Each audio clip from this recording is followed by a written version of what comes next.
Okay.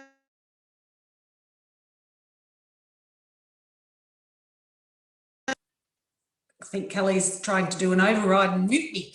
Okay, good evening, everybody. Welcome to our Ordinary Council meeting of September 21, 2020. This is actually our official last decision-making council meeting. We do have one more in October, but because of going into caretaker, this is the last where you'll see any sort of strategic decision-making. Anything else is really procedural from here.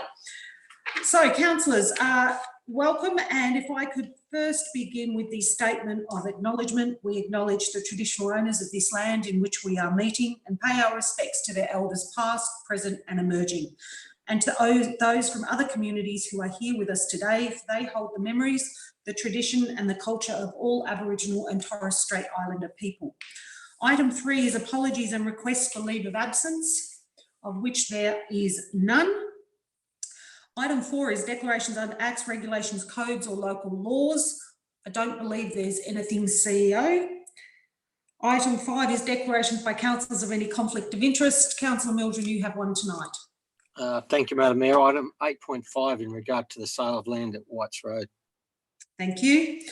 And before I move us to item 6, I've just been remiss. I actually need to get a sound check from each councillor. So, Councillor Mitchell, good evening.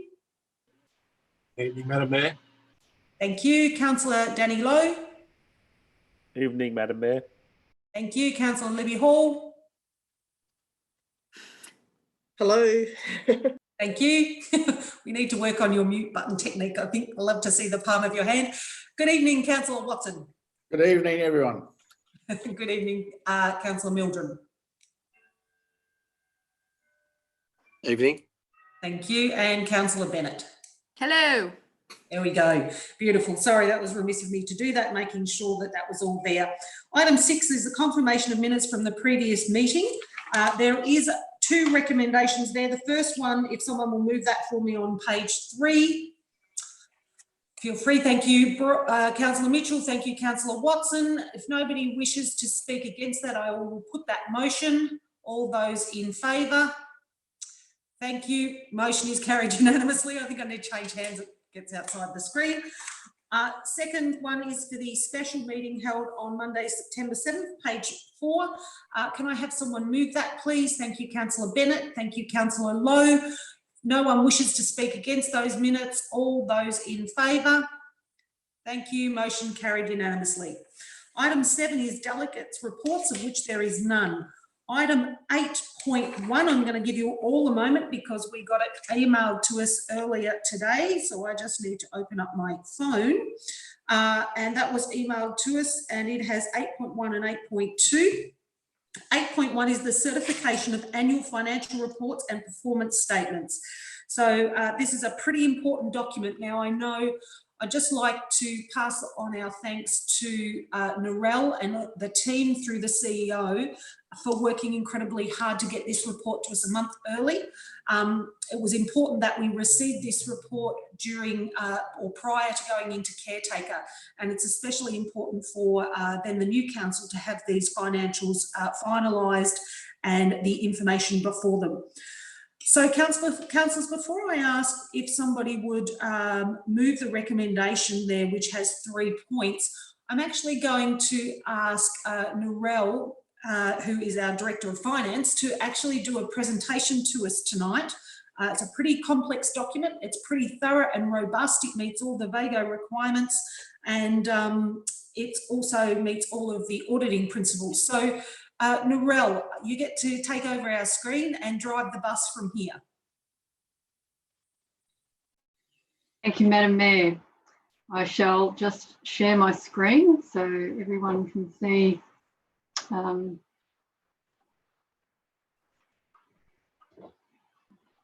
get it working.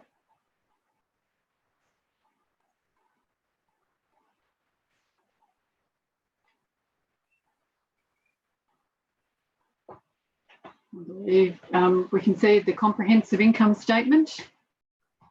So I'll start by providing a summary of the main statements in the financial report. followed by the performance statement, and then some highlights from the report of operations. So the main statements in the financial statement that I will summarise are the comprehensive income statement, the balance sheet, statement of cash flows, and statement of capital works. The other pages of the report are notes that support these main base statements. In the comprehensive income statement that's on the screen, you can see that there's a total income of $79 million, which is just under $3 million less than the previous year. This is predominantly due to an impairment loss recovered of $1.3 million in the 2018-19 year, and some non-monetary contributions from developers of infrastructure assets being $1 million less than last year, and the capital grant revenue also being $0.6 million less than the previous year. And these items fluctuate from year to year, dependent on grant-funded capital projects and timing of milestone payments, and also on the number of developments that are occurring in the municipality. Total expenses are $68.8 million, which is around $9 million higher than the previous year.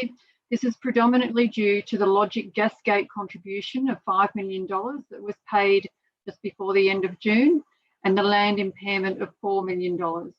For accounting standard purposes, the Gasgate payment is treated as a contribution, as the actual asset will not be owned by council, and the land impairment is in relation to the write-down in value of land held at Logic that, whilst zoned farmland, was incorrectly valued as industrial land.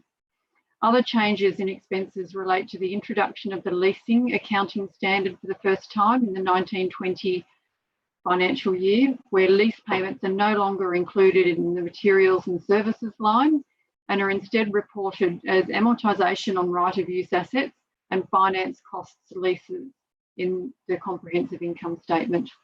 The application of this accounting standard has also impacted on the balance sheet. The surplus for the year was $10.5 million, which is a reduction of $12.5 million on the prior year, for the reasons just mentioned earlier.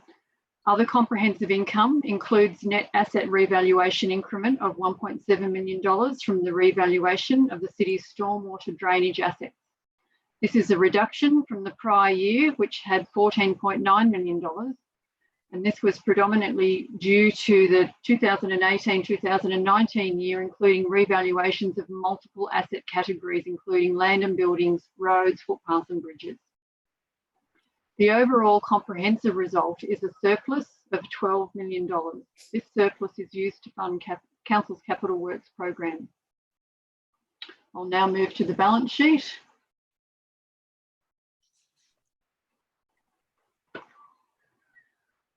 So a review of the balance sheet shows an increase in the value of non-current assets classified as held for sale, with $10.2 million of land currently under contract or under negotiation for sale. This is up from $4.9 million at the end of June 2019.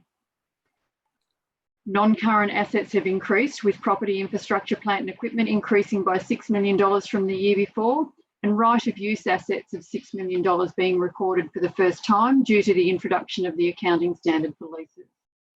The $6 million increase in property, infrastructure, plant and equipment is the net impact of capital works additions completed during the year, less depreciation expense. Current liabilities have increased slightly, predominantly due to the adoption of the accounting standard for leases, with the recognition of current lease liabilities of $2 million. Non-current liabilities has also increased slightly, again due to the adoption of the accounting standard for leases, with the recognition of non-current lease liabilities of $4 million, partially offset by a reduction in borrowings of $2 million. As a result of these changes in the balance sheet, net assets is increased by $12 million, which is reflected in equity by the increase in accumulated surplus of $12 million we just reviewed on the comprehensive income statement. I'll now move to the statement of cash flows.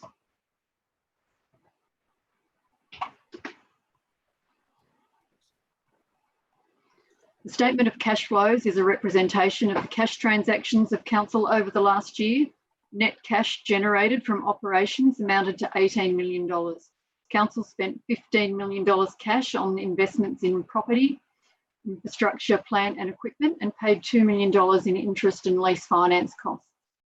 The net result was an increase of $1.4 million in cash, which is required to fund the capital works program for the 2020 to 2021 financial year. I'll now move to the statement of capital works.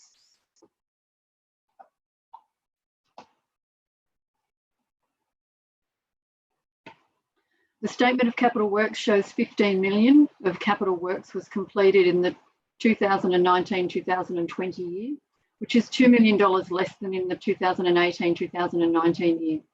There have been a number of delays in the capital works program in the 2019-20 year, including the summer bushfires and then COVID-19 restrictions. Many works will carry over into the 2020 to 2021 year for completion as a result of those delays. Council increased land and buildings by $5 million, plant and equipment by just under $1 million, and infrastructure by $9 million.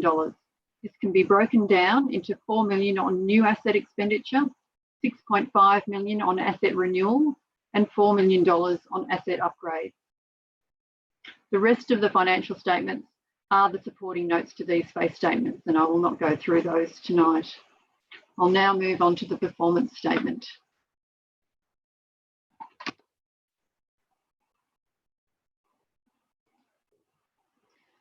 The performance statement has also been audited and is presented here tonight. The first page, including the description of municipality, which has not changed from last year, but it has the addition of 2 new sections being an operational summary and COVID-19. These paragraphs set out to provide some additional context to the readers on the performance statements of the operational impacts and challenges created by COVID-19 pandemic on the performance of council. Whilst COVID-19 has impacted on council, most of these impacts have not been sufficient to make a material difference in the performance results. I will only speak to those indicators where there has been a material difference in the indicators. In addition, there have been 3 indicators that have retired and 4 new indicators introduced. In the sustainable capacity indicators on this first page, the expenses per head of municipal population has increased temporarily due to the gas gate contribution and the land impairment, both of which are one-off costs. The value of infrastructure per head of municipal population has also increased due to the capital works program and non-monetary developer contributions of infrastructure assets. Population density per kilometre of road has also increased due to an increase in the population of Wodonga and also due to a correction to Wodonga's road length where dual carriageways had been incorrectly classified as 2 separate roads, and these were corrected in the 1920 financial year. Move on to the service performance indicators. In the service performance indicators, understandably, the utilisation rate of aquatic facilities has reduced from over 8 visits per population or per person to 5.72 visits due to the summer bushfires and smoke, and then due to the closure during the COVID-19 pandemic. In governance, the satisfaction with council decisions has improved 8 points to 59% in the community satisfaction survey.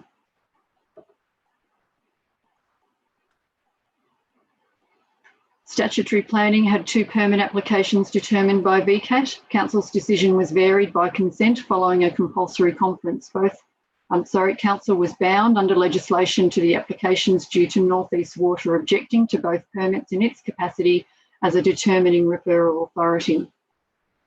We'll move to the financial performance indicators. The expenses per property assessment have increased temporarily due to the gas gate contribution and the land impairment, both of which are one-off costs. Workforce turnover has dropped from previous years.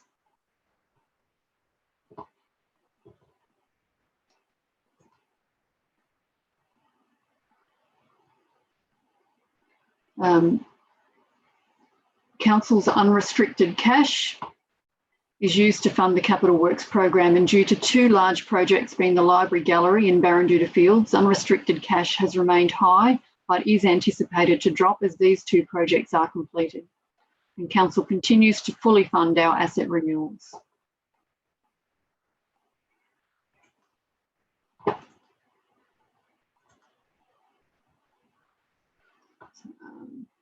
So council's loan indicators continue to trend down with the exception of the indebtedness ratio, and this has been impacted by the adoption of the accounting standard for leases, where lease liabilities of $6 million were initially booked as of the 1st of July 2019, and these were offset by an increase in right of use assets of the same amount.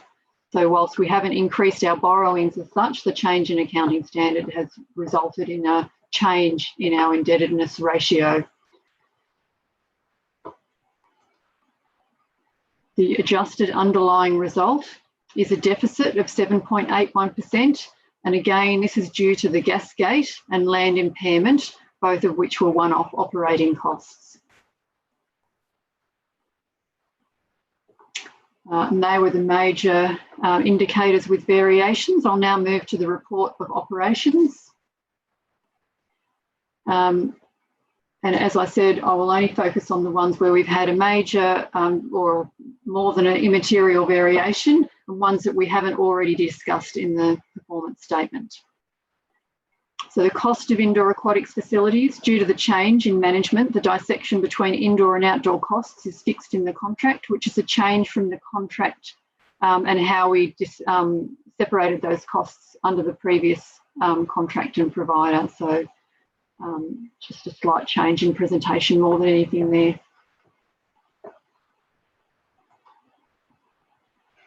With our food safety, timeliness in time taken to action food complaints has improved from 1.45 days to 1.16 days due to an additional resource which has allowed for faster response times. And that's a shared student with a neighbouring council.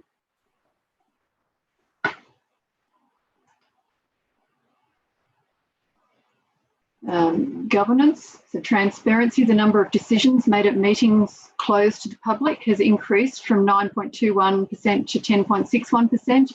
The decisions all relate to commercial and confidence matters, land negotiation and personnel matters, all of which are required under the Local Government Act of 1989 to be heard in closed session. Council's consultation and engagement score has increased from 53% to 59% in the latest community satisfaction survey, which is predominantly due to council conducting several large consultation projects, the introduction of the new community forums, and the existing online email panel being well received and recognised. The costs of council governance has decreased from the prior year, which included the costs for CEO recruitment in that prior year number. We'll move on to library utilisation. This has dropped from 4.6% to 3.29% due to the temporary library on High Street being smaller in size with a smaller number of physical books for loan. The utilisation numbers here do not include the use of e-resources, which has been very popular and has seen an increase in uptake whilst we've had COVID close downs.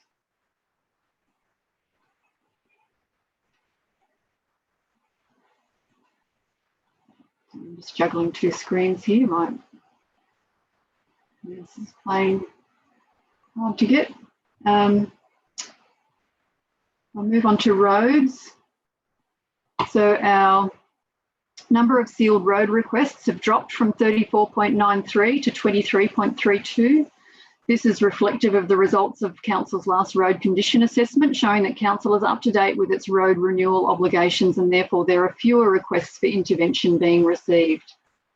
The cost of sealed local road reconstruction has increased slightly from last year, but is still substantially lower than previous years.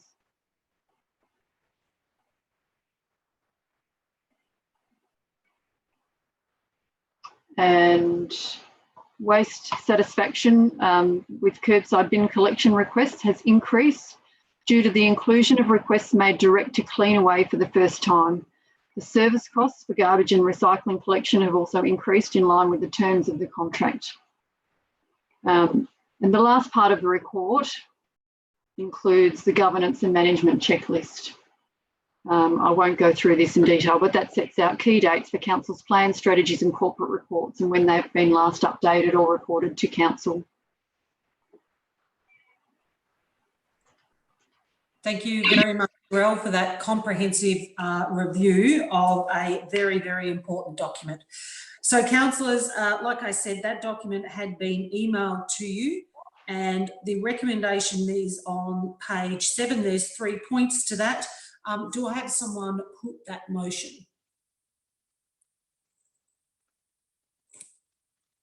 Thanks, Councillor Mitchell. Thanks, Councillor Lowe. Councillor Mitchell. Sorry, Nick, you need to be off mute. Councillor Mitchell, are you going to give us some comment? I'm fine now, thank you, Madam Mayor. I would like to just make a quick statement, if I may, in relation to the to 8.1. Because I am on the Audit and Risk Committee, I think it is an obligation of me to make a few comments, and I'd like to do so. Okay,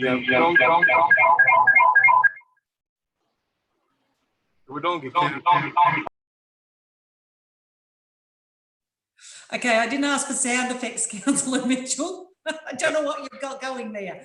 Try it again. I think we're right now. It's my space bar that's playing up. The Wodonga councillors again performed very well throughout 2019 and 2020. The bottom line shows a modest surplus after revaluation, which went towards projects in our capital program. The council has a number of major projects now underway in the city, and this has been achieved with no new borrowings. It's very pleasing to see that the council has also been able to contain rates to a point that is closer to the mean average in Victoria.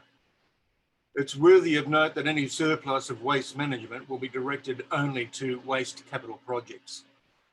I feel that it would be very appropriate to thank everyone involved in making this result possible. A special thanks to Renewal and her department, her departmental team, as they consistently put in major effort year in and year out.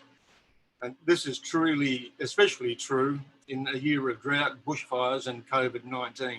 Well done.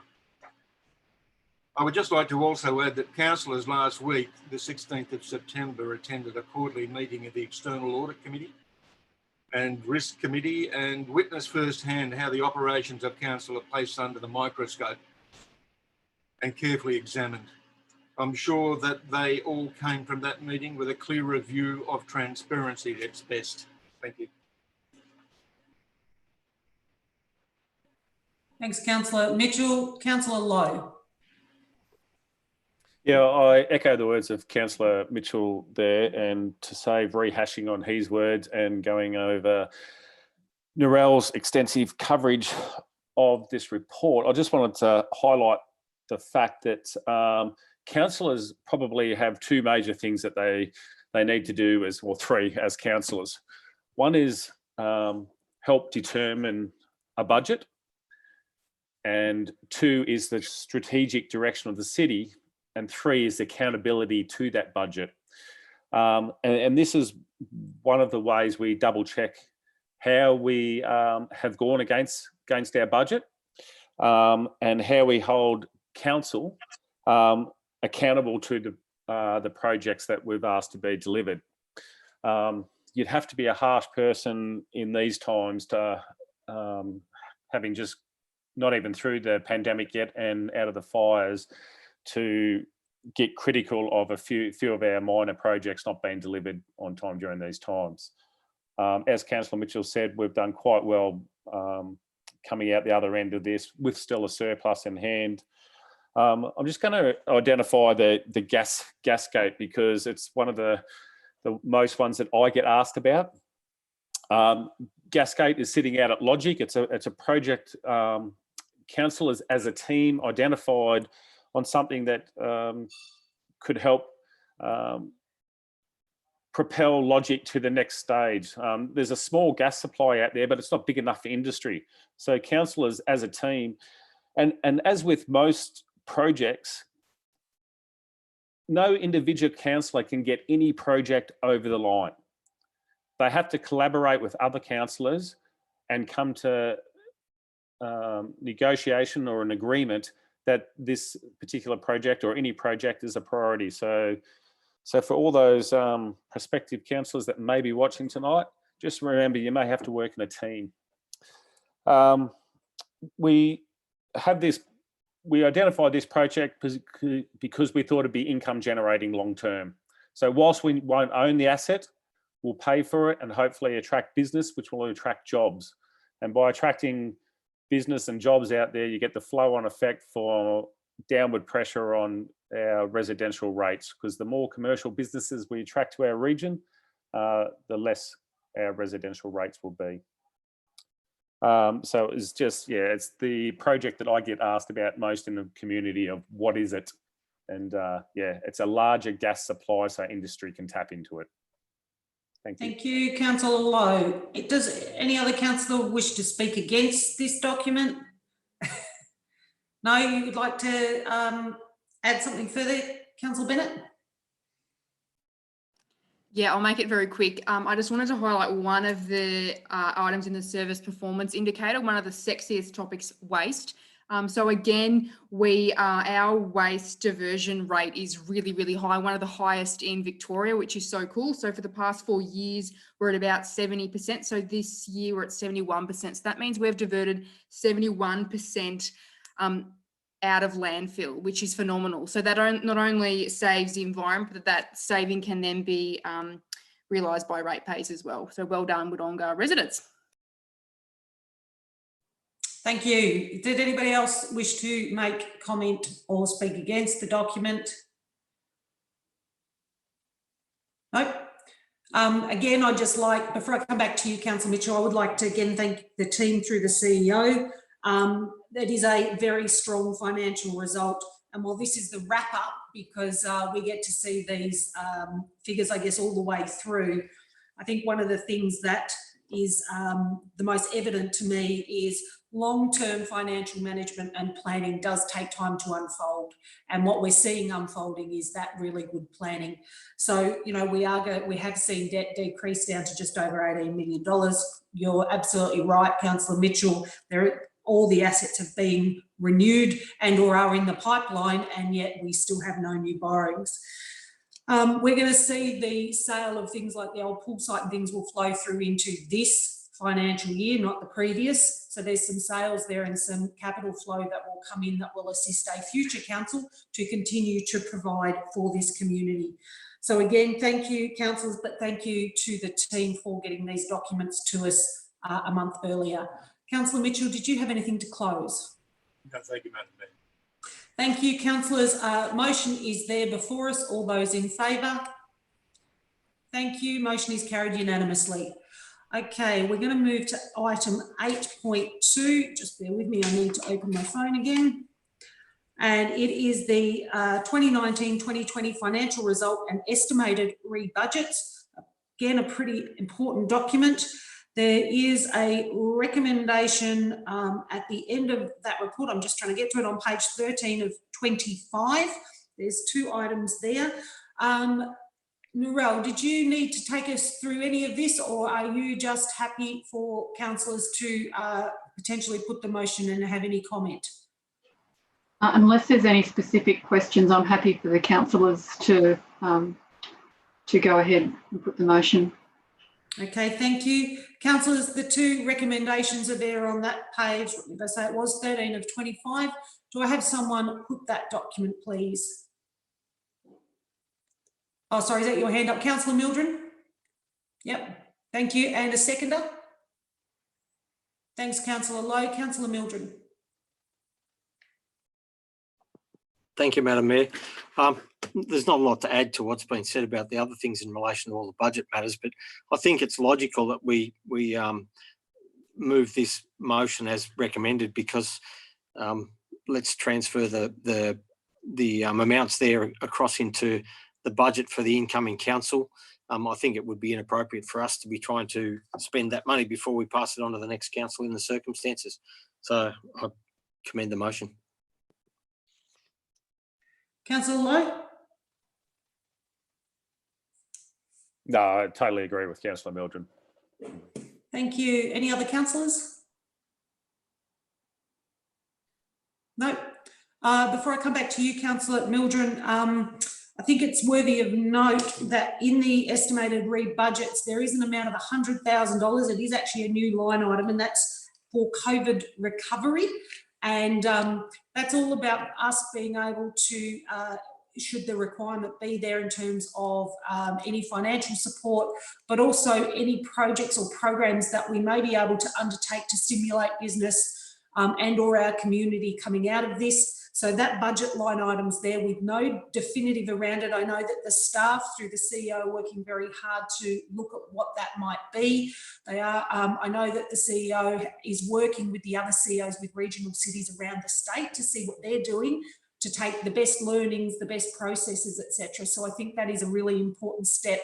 And again, thank you to all the other regional cities for sharing their information. It also does help that we did just get the $500,000 from government towards assisting some of our businesses come out of the second shutdown.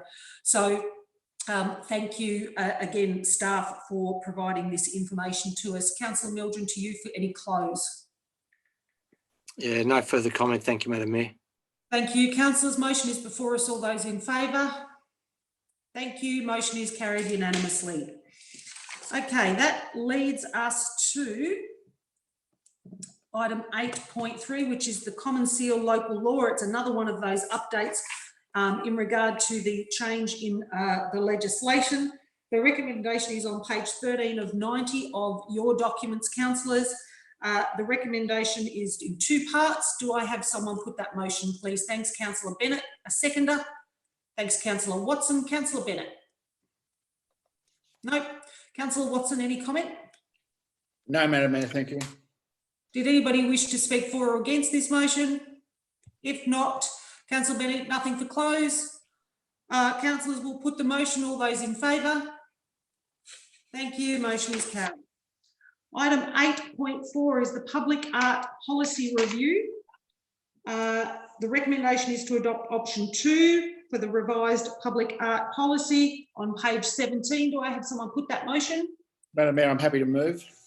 Thanks, Councillor Watson. Thank you, Councillor Bennett. Councillor Watson, for you first. Madam Mayor, I'd like to bring to the attention of the councillors on page 12 of our attachments, part of the inclusion of the redraft of the report is that public art funded through the following means. And I think this is really important because I think public art in our community is very important. So we're going to look at art and cultural programming. We're going to look at working with the council's infrastructure projects team to include public art and design features in the capital project. So I think that's really important that that's been put in now. Grant opportunities, so it's not always coming out of the pockets of the ratepayers, and commercial sponsorship and partnerships with council. I think that's very important. So it's been one of those things that we've been trying to bring in all along and to encourage it even more so. I think it's a great thing for our city. Thanks, Madam Mayor. Thank you. And it was Councillor Bennett. Councillor Bennett. Councillor Watson was very thorough here, but I just wanted to add 2 points. One of them is with the revised one is our focus on working with developers to ensure that public art features in their developments, which is, as Councillor Watson was saying, it's not always the ratepayers who pay for things. So this document highlights that.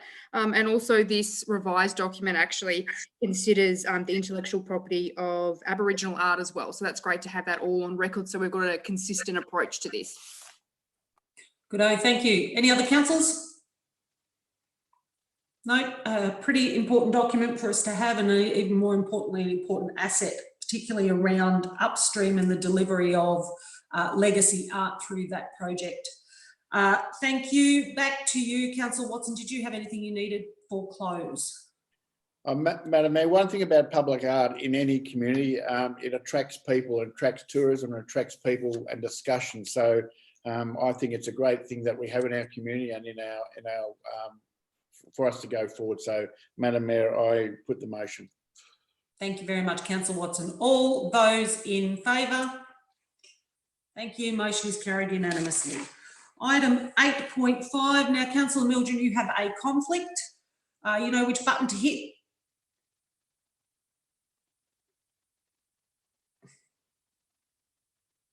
No, you're still on mute. I don't have the blue button. I only have the red button. Is that the one that he pushes, CEO? Yep. So Councillor Milton, would you just read us your conflict, please? Thank you, Madam Mayor. I have an indirect conflict because my business has previously worked for one of the submitters in the EIO process and the submitter in the Section 223 process. Okay, thank you. Now, Kelly will also text you when she's trying to bring you back in too, so that you're aware. Thank you. Item 8.5 is the sale of Lot 2 Whytes Road, Bandiana. This is subsequent to the 223 process, councillors, where we had a submitter and we heard them at the special meeting on the 7th. There is a long recommendation on page 27. Do I have someone put that recommendation, please, councillors? Thank you, Councillor Mitchell. A seconder? Thanks, Councillor Bennett. It was a race between you and Councillor Lowe. Councillor Mitchell. Thank you, Madam Mayor. I've carefully read the presented documentation regarding the sale and agree that it's an accurate summary of the circumstances leading up to the presentation of the recommendation. And I'm therefore in favour of the recommendation. Thank you. Thank you. Nice and succinct. Thanks, Councillor Mitchell. Councillor Bennett. No, Brian said it all like I was going to say it. Thank you. Any other councillor? Councillor Hall. Look, there's some things around this sale that don't fit right to me. The fairness and equity of the sale process, considerations in the sale evaluation for the nearby Kalara residential estate, and the price not reaching the council valuation amount. Council's intentions were to give potential buyers one opportunity to put their best offer forward, but one buyer had the opportunity to do it twice. The highest bidder had plans to occupy some of the site themselves and expand their business in Wodonga. A locally owned business wanting to expand is an attractive situation. One submitter gets a chance to revise their submission, still offering less than the valuation and a long settlement, 18-month settlement, which is generally not an attractive outcome for a vendor. Shorter settlements are always more appealing, while the other submitters haven't had the same opportunity. It is my opinion the council does have an obligation to the ratepayers to get the best price and outcome for the land. It is my view that all four should have been given a second opportunity to resubmit or revise their offer, as none of the first round offers reached the valuation price. Or at the very best, the highest submitter should have been able to have the same opportunity as the winning submission. This is called negotiation of sale. It gets the best deal for us, the vendors, for the ratepayers. We now have a higher offer on the table with a 60 to 90 day settlement, which does have a monetary value to it, and this is attractive. It is with a local developer, but it also offers some guarantees around the development for the nearby Kalara residents who have had some real issues around industrial noise. This gives a strong argument as to why I think this offer should be considered. I think Kalara residents weren't considered in the evaluation process by council. And at the very least, if we don't go back and we should go back and renegotiate with all buyers, if not just the one offer that was put back onto the table. So therefore, I will not be supporting this motion tonight. Other councillors? Please put yourself on mute, Councillor Hall. Yeah, Councillor Lowe. Why I don't necessarily disagree with all of what Councillor Hall has said, industrial noise was my biggest pickup out of all of that. But when you're negotiating, like Councillor Hall said, negotiations, price comes into it, but so does outcome, as she pointed out. And outcome does not necessarily mean the highest price all the time. We had an offer on the table that has a clear strategic plan placed on the land. So whilst the settlement terms are delayed more than the other offer, at least we know what the outcome will be. We know the plan, we know where it's heading, And in actual fact, that will be more income producing, more rated than any other offer on the table right now. So in actual fact, while the sale price itself won't be as high, the actual outcome for a community will be far greater. And I'm not sure what you mean by local and non-local here. If I could just ask Councillor Hall to clarify that for me. Well, I was just noting that the offer was made by a local developer, but I do discrepant some of the comments that you've said. Councillor, continue, please. It's okay. I thought Rupus was local as well too, but I could be stood to be corrected there. And yeah, so I'll be voting in favour of the recommendation tonight, just due to the fact that of the strategic outlook that the developers place on the table now. Thank you. Thanks, Councillor Lowe. Councillor Watson, you're the only one who hasn't had comment. Did you want to have comment? Madam Mayor, the report's very detailed. It come to a good conclusion, and I don't need to add any further information to it. Thanks. Councillors, before I come back to Councillor Mitchell, a couple of clarifiers for me. I know I absolutely have considered the impact on Killara with this option before us, and also through the whole entire process. Not only Killara, but actually the wider community of Wodonga. One of the things that is pretty evident when you look at our industrial land strategy is that we're actually really short of small lot industrial land, particularly close into the city centre and out in towards our growth corridor. So the opportunity that has been presented by Rebus, I nearly called them Rebus, but Rebus, is actually fitting with our strategic direction for the wider city, but also in terms of then the direct impact on Killara and or the lesser of direct impact on Killara. We talk about, I heard some words around when it's selling under valuation. Now, I just want to get that cleared up and corrected. CEO, my understanding is that we are above valuation on the offer.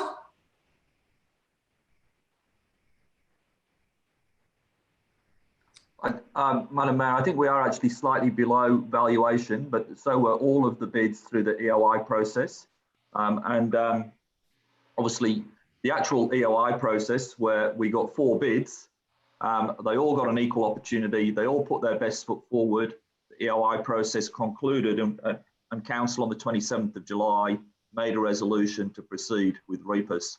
So this second discussion really is following that 223 process, but the actual process has concluded and Council made a resolution and all of those bids were below the valuation, but only by a small amount.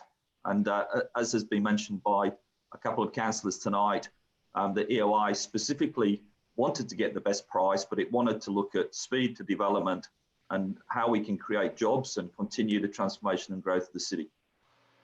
Thank you. I think it's also worthy of note that we did send the CEO back at the end of the EOI process when we nominated, was actually the highest bidder, but also the one that offered exactly that, a great outcome for the wider community, back to the negotiating table. So it wasn't an automatic acceptance. So when we talk about fairness and equity, we did run through that EOI process, and just as a reminder that this land was actually for sale since 2016 and it has been on the open market, and in fact I guess was triggered by the fact that you know, somebody actually came to us and wanted to put an offer in, so we need to run an open process, which is what occurred. Councillor Mitchell, did you have anything to close? No, I don't, Madam Mayor. I'm happy the motion. Yeah, thank you. You're a little bit static tonight, Councillor Mitchell, as in your voice tonight.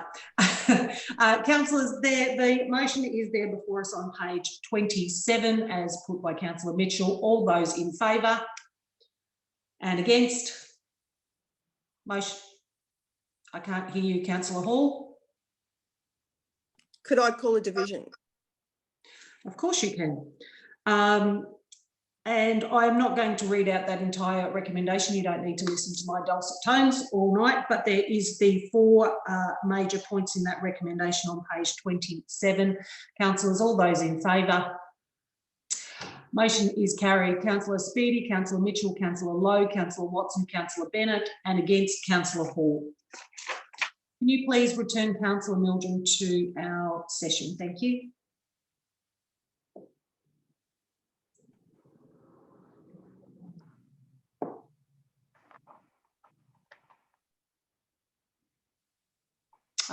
Welcome back, Councillor Mildren. Do you want to just give me a sound check, if you could, please?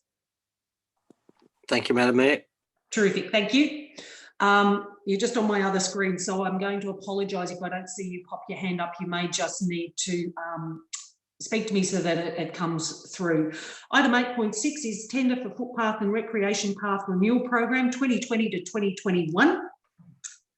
I'm just going to get to the recommendation. The recommendation is on page 33 of 90.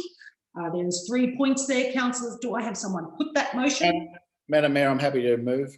Good on you. Thanks, Councillor Watson. Thanks, Councillor Mitchell. You got quick draw McGraw there. Councillor Watson. Madam Mayor, with COVID-19, we've had so many of our community out on the footpaths with children, with their families, whatever. So I'm very happy to make sure that we continue our renewal program of our footpaths. I'm very happy with the contractors that in tonight's recommendation will be awarded, and therefore I would like to put the motion. Great. Thank you. Councillor Mitchell. Thank you, Madam Mayor. Local contractors employing local people with a history of quality work and competitive prices, that makes and keeps our pathways in good order. What more could we ask? Again, that's a good statement. So did anybody else wish to speak to it or against it? No. Councillor Watson, I'm sure you have got all your steps up, and I think you've probably broken your watch now with all that walking you've been doing during COVID. Councillor Watson, nothing to close? Nothing to close, Madam Mayor. Thank you. Terrific. Thank you. Councillors, motion is before us. All those in favour, keep your hands up for a minute, please. Thank you. Motion is carried unanimously. Sorry, I've got to turn the page so I can see Councillor Mildred. Item 8.7, Community Impact Grants, July round. There was numerous ones. I'm just getting into the attachment. And councillors, the recommendation is there that the assessment panel through the detailed attachment A be approved, attachment B be approved, and attachment C be approved. So that recommendation is on page 39. Do I have someone put that, please? Thanks, Councillor Bennett. Thanks, Councillor Watson. Councillor Bennett. Yeah, just a few quick comments. So we award these twice a year. In the budget, we've got 150 grand for this, and you can see in the report we've actually got, especially in the community impact infrastructure grants, people have applied for much more than we've got. So clearly there is a huge need for this. One that I wanted to highlight was one about, here we are, Rebecca Randall, and she's doing a video launch about Jets, which is the All Ability Club down at Bulldogs, which I'm sure you've all seen. So I wanted to highlight this because it's a cool example that they actually applied for a previous one but didn't meet the criteria. So council worked with them in the meantime to help them help them change a few things to meet the criteria, which they now do. So I wanted just to say, if there's community groups in here that haven't met the criteria this time, don't give up. Council will be in contact with you and let you know why you didn't meet the criteria, and maybe in future rounds you might be able to apply again, because that does happen, and we do award ones that at first weren't successful. Terrific comments. Thank you, Councillor Bennett. And Councillor Watson. Thanks, Madam Mayor. I'd just like to highlight a couple. One is with the men's shed and with COVID-19, and I think with people with going through lots of stress in our community, things like that, men getting together is a great thing. So that's one point. And the other area I'd like to highlight too is the All Wodonga Yacht Club, where with disability, and allowing people with disability to actually go out and sail on our great Lake Hume. So yet again, another one with sailability for people out there sailing. So, we are helping all levels of our community with these grants. Yeah, terrific comments, Councillor Watson. Did anybody else wish to speak to these? Councillor Lowe.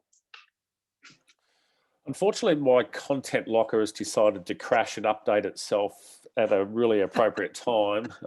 That's our online platform where we look at all our documents for those at home. But yeah, I just want to echo Councillor Watson's words and use that same example as a prime example as how to stretch a dollar further. While we've only got $150,000 that we allocate to these community infrastructure projects,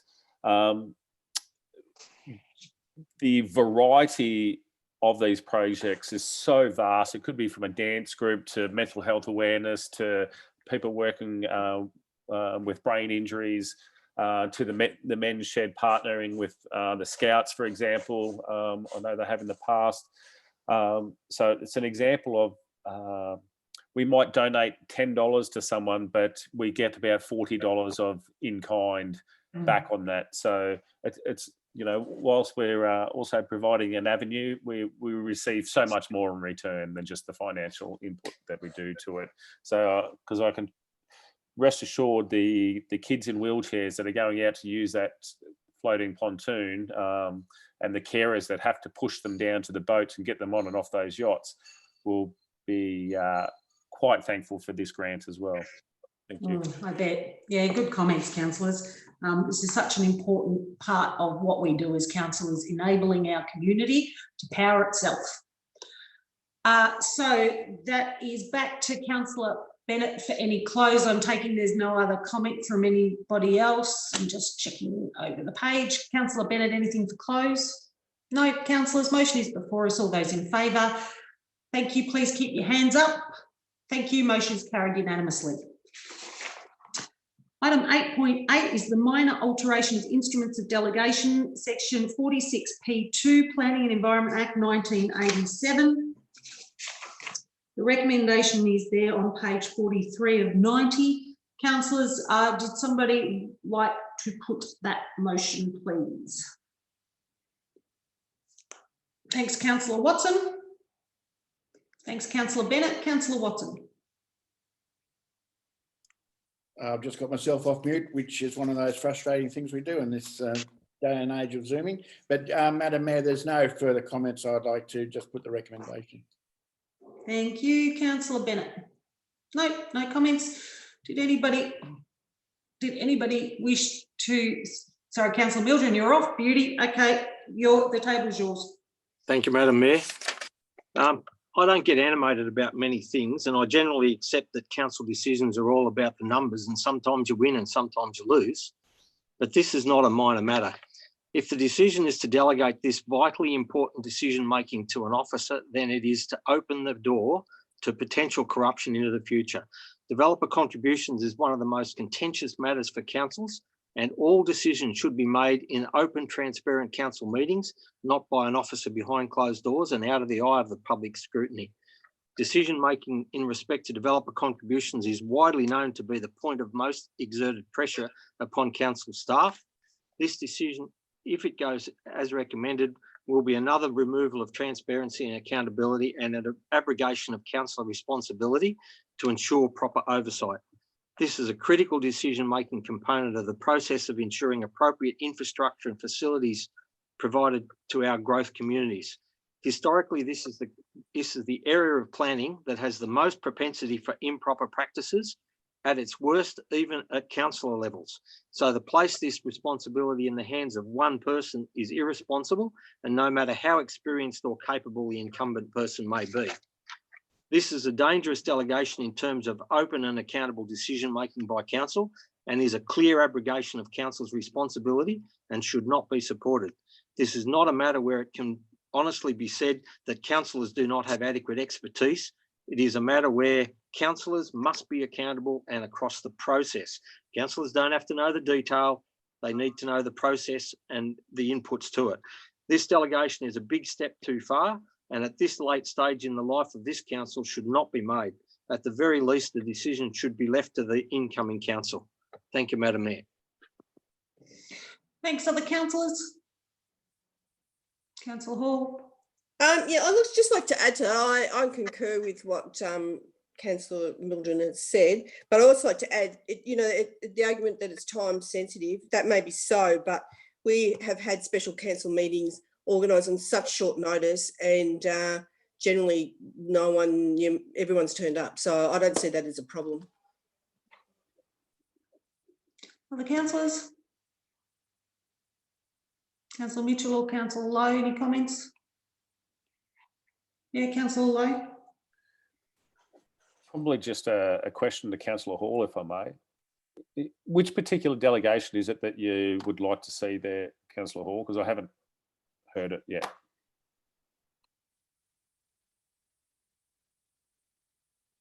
Councillor Lowe, Councillor Hall was asking for some clarity there. Well, what about this delegation process isn't it that you like? Sorry. I didn't say that. I concurred with what Councillor Ron Mildren said, and I just said it. I'm just reading from the option 1, where it says that the time sensitive in delaying the decision on works is an issue, and I said I don't necessarily think it is, because we've organised special meetings at very short timeframes. Councillor Lowe, did you have any other comments or questions? Nothing. Thank you. Before I come back to Councillor Watson for any close, can I just ask a couple of clarifiers of the CEO, please? CEO, the way I read this report was because of the council elections and the time frame. So really from tomorrow, as we go into caretaker, and then you've got really the month of elections, and you've not got a new council sat at the table until November, in which case then you've really got only December, and then you've got Christmas and shutdown and other things happening. So generally your new council team really doesn't get its feet properly under the table back to the council business until January. So what I'm just trying to understand, because I think maybe even a sunset clause in here might suffice Councillor Mildren's grave concerns, and it might seem to be a little more understandable then. But my understanding is that's why you've made this request. Well, Madam Mayor, that's partially true, and certainly for the next few months, that's certainly the case.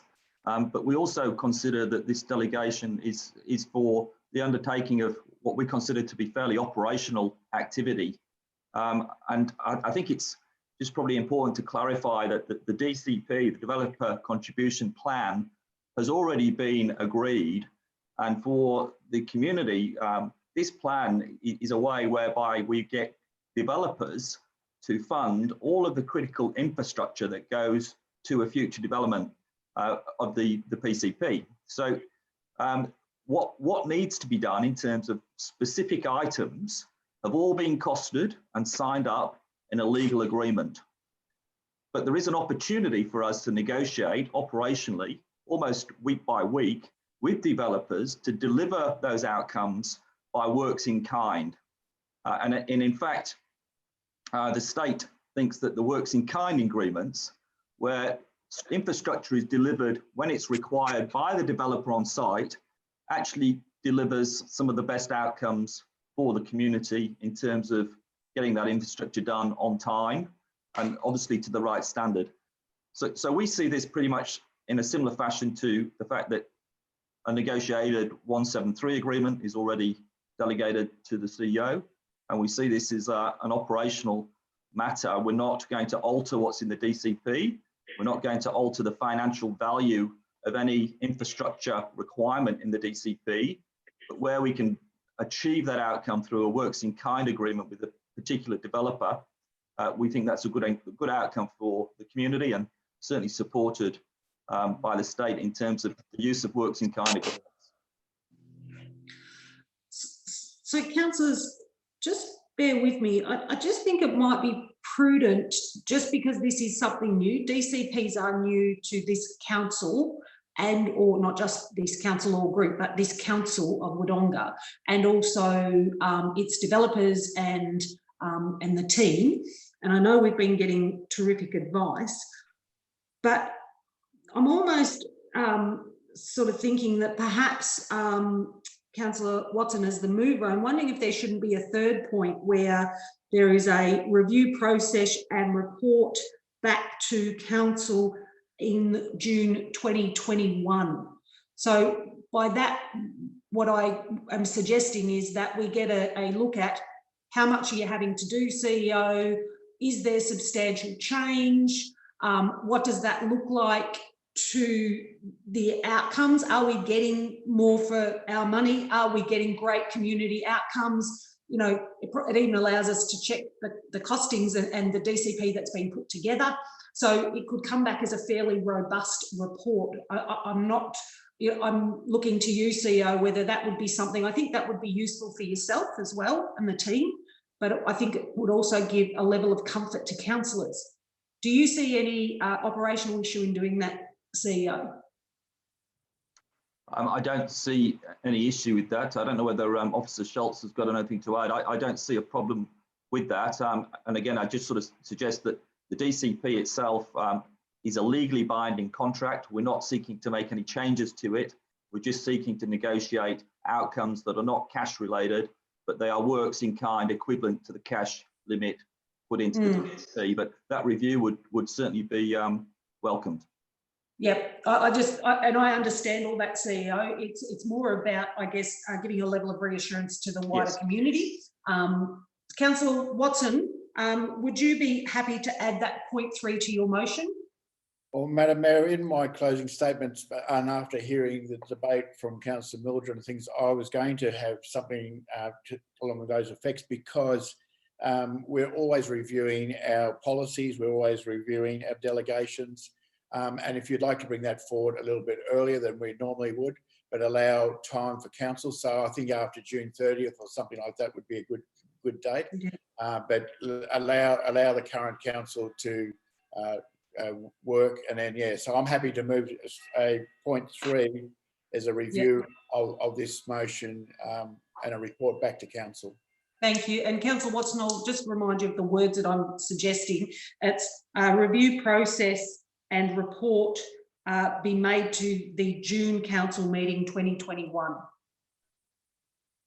I'm happy with that, Madam Mayor. Councillor Bennett, you're the seconder. Are you comfortable with that? Thank you. And I hope that also provides some level of comfort to Councillor Mildred. Madam Mayor, could I suggest that it be for the first review of delegations that have come to the new council, because that will be required, and it would be possibly the most appropriate point. Okay, and that would be on or before June? We would make it that, yes. Okay, that's perfect. Okay, thank you. Councillors, with that added point 3, Councillor Watson, did you have anything else that you needed to add for any close? Madam Mayor, I think it was very good debate, and Councillor Mildred brought some good points there, and so did yourself. So more than happy to put the motion now. Thank you, councillors. All those in favour? Against? Sorry, I'm just trying to turn the page. So that is 4-3. Thank you, councillors. Sorry, it's hard because I've got some people sitting on over my page. It's just a little tricky. Item 10.1 is the, item 9, reports for noting, of which there are none. Item 10.1, planning report for August 2020. Councillor Mildred, you had a question today that was answered via email. That's for information only. If there's no further questions. Sorry, Councillor Mildred. Thank you, Madam Mayor. I'd appreciate if Officer Schultz could just give that explanation to the question I asked. Yep. So the question that you asked was, why was there a secondary consent on permit number 59/2016? Officer Schultz, you sent us an email. Did you want to just provide that answer to the table, please? Madam Mayor, yes, sure. In 2016, a planning permit was issued for the development of 2 dwellings on a lot at 89 William Street. Subsequent to that, there were a number of extensions of time, and more recently, an application for secondary consent for a minor alteration to the endorsed plan. The details were provided in the email a little earlier today, but there was a minor alteration to the endorsed plans, which was signed off by the planners in August of this year. Okay. Thank you, Councillor Mildren. Thank you, Madam Mayor. That's good. So in effect, it is a secondary consent report to the council as distinct from a new permit required for a secondary consent. Correct. Thank you, Madam Mayor. Thank you. I think we should get some tidy up of those words then for the minuted notes. I think that would be worthy. Thank you. Is there any other councillors who wish to make any comment? I think it's great to see we're going to see a new display home centre out in Renewal, probably well underway by the time we see this report, but that's terrific. 10.2 is the building report for August. Numbers are there. I'm going to jump the gun on you, Councillor Watson, but there is a report there around the registration of pools. I note that due to COVID, the numbers of inspections are down, so we're going to have some work. My question, Officer Schultz, would be, have we had an extension via the state government around the registration of pools? Sorry, it's a question without notice, but I noticed we've got registered 117, but inspected only 3. Madam Mayor, there was an extension to the 1st of November of this year, and I can advise that we've probably got half of those that we anticipated to be registered as of a week or 2 ago. So we strongly suspect there's going to be a mad rush over the remaining weeks of September and into October. About 950 there or thereabouts have been registered of about the 2,000 that we expect. Well, it's going to be a fair, hefty workload. So I think maybe we need to put some organisational social media out around reminding people, because people have had their heads in other places. So I think that would be good. That was for information only, councillors. 10.3 is the competitive services report. No questions or comments. 10.4. Sorry, Madam Mayor, can I just quickly run away for 2 minutes? Can we? Of course you can. Yep, no problem. We'll keep going, you're fine. Item 10.4 is the Assemblies of Councillors. This is where the staff test as councillors to make sure that you have read it and they are correct. 10.5 is the decisions register. Now, I do know that there was a couple that Councillor Bennett wished to bring up, so we may, perfect timing. We're at 10.5, which is the decisions register. Now, I know you had a couple of things there, Councillor Bennett, that you wish to draw some attention to, please. Page 66 was one, I think, for Councillor Bennett. So I've got 2. One on page 62, which is the Wodonga Hills strategy. So just wanted, I know we've got some details in here, but just wanted to maybe have a discussion from the CEO about where this is at and when the community will have access to the updated, you know, what's everything that's happened against this strategy. It's such a big comprehensive document. And there were obviously so many people involved in the consultation for this that went on for so long. So just making sure, I mean, it's public when they'll be getting the next bit of information. Yeah, thanks, Councillor Bennett. Well, obviously, a previous council has made that resolution around that review taking place. So that review will take place during the period March to November next year. And any outcomes from that review, we will obviously share with the community, but also with our council. And I don't know whether Officer Schultz wants to add anything in terms of the specific works that we're doing right now as part of the hill strategy in terms of the uphill track and the car park. Madam Mayor, through you, yes, so the council resolution, I believe it may have been about a year ago, set out that the uphill track be constructed and that safety improvements be undertaken to the car park or the temporary car park on Phil Creek Road. The uphill track is under construction. That went through a formal tender process earlier this year, and as many things, there were slight delays with regard to the tenders being let. That also followed environmental assessments and CHMPs of the proposed route. And we're also undertaking cultural heritage works on the car park locations. Those works currently underway, and we should have some recommendations from the cultural heritage assessment consultant over the next week or two to make a decision as to if and where and when that car park and safety improvements go ahead. Great, thanks, Officer Schultz. Be pretty wet up there, I imagine. Councillor Mitchell. Thanks, Madam Mayor. I'm a little bit confused about the information that's going out about this particular item, but we are talking about the Wodonga Hills strategy, Councillor Bennett. Yep. If you read that motion, it states that the Wodonga Hills strategy be reviewed during the period March 2021 through to November 21.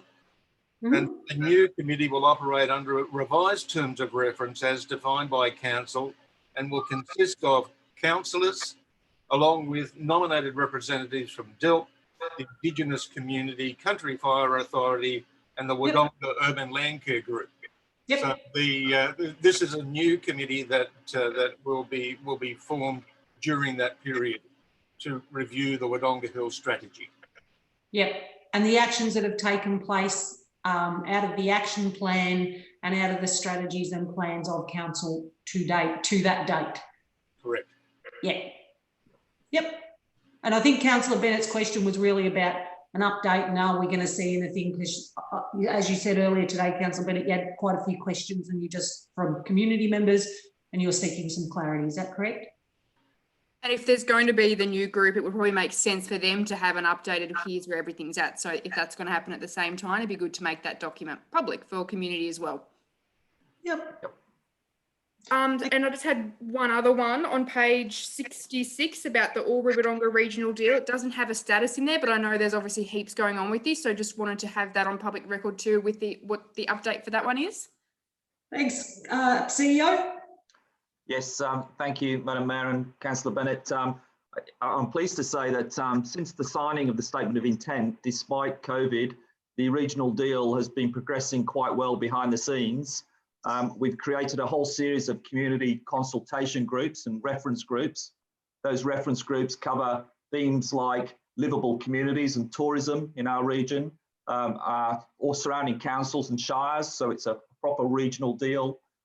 The economic development and infrastructure and connectivity working groups, health and social sciences, regional education, and defence industry. So there's a whole series of reference groups that are working virtually to look at some of those transformational opportunities and ideas that will help with our twin cities and both cities' future transformation and growth. The timelines are that those initial reference groups are to report back to the executive board, which has federal, 2 state and 2 local government participation, to review those initial ideas by the 28th of September. And then there'll be a filtering of the best ideas to the Joint Ministerial Committee, where both mayors of our 2 councils sit, along with state MPs and federal MPs, and they will give us some strategic guidance and direction as to which of those ideas and projects go forward as those transformational opportunities. So it's all proceeding quite well, and it's important that at every stage we provide some feedback through council to our community as to which ideas are looking or being supported through feasibility studies and are likely contenders to form a part of the deal. So once we get that information approved, we'll release that through council to the community. Thanks for your question, Councillor Bennett. You had that answered? Beautiful, thank you. Was there any other questions in and around any of those? Otherwise, I'm going to keep us moving. Thank you. Again, that was for information only. Item 11, notices of motion, of which I don't believe there are any. Item 12 is petitions. There are none. 13, council seal. There is none. General business. There is none. Item 15 is urgent business. None. 16, question time. I don't believe there's any questions, CEO. No, thank you. No, sorry, but I have one. I just wanted to clarify about the process for this, for people who are watching at home. So when we get questions, I'll just clarify this so it's all on public record. We then, if they're in the audience, we reply to them there and then, but we also then always, email or give them that answer. So everyone has the answer from that. And then also, are the answers online as well somewhere? What questions we get, so other people can access that information as well? They are online, yes. Okay, great. So I just wanted to clarify. I just saw someone make a comment saying they hadn't got a reply, and I thought, well, that's odd because we always reply to everything. Cool. That's all. Thank you, Councillor Bennett. Item 17 is confidential business. So we actually do have a confidential item tonight. So I need for us, we will all disappear. So those who are actually engaged and watching at home, you'll get a flat screen saying this is the council meeting. We'll come back to you. We disappear off into a side room virtually, and then we will come back post considering that to just close the meeting. So do I have someone move to put us into confidential? Thanks, Councillor Bennett. Thanks, Councillor Watson. If no one wishes to speak against that, put the motion. Thank you. To move us into confidential. Thank you. Motion is carried unanimously. Thank you. Kelly, can you do your magic, please? Move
Thank you. Oh, okay, there we go. Excellent. Just making sure everyone is across. Thank you. Thank you. I'm hoping that you can speed time that so that when you actually put this online, that nobody has to sit around twiddling their thumbs for 25 minutes while we had our confidential discussion. Councillors, thank you very much for that. It leaves us to adopt the recommendation of the closed meeting of council. Can I have someone move that recommendation, please? Thanks, Councillor Bennett. A seconder. Thanks, Councillor Watson. All those in favour? Thank you. Motion is carried unanimously.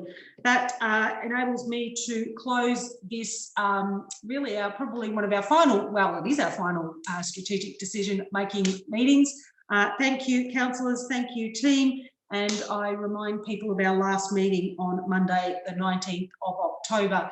For those of you who are tuning in live at home, as of midday tomorrow, we move into caretaker period as the election process kicks off. So thank you very much, councillors. Go and have some dinner and see you all in a couple of weeks.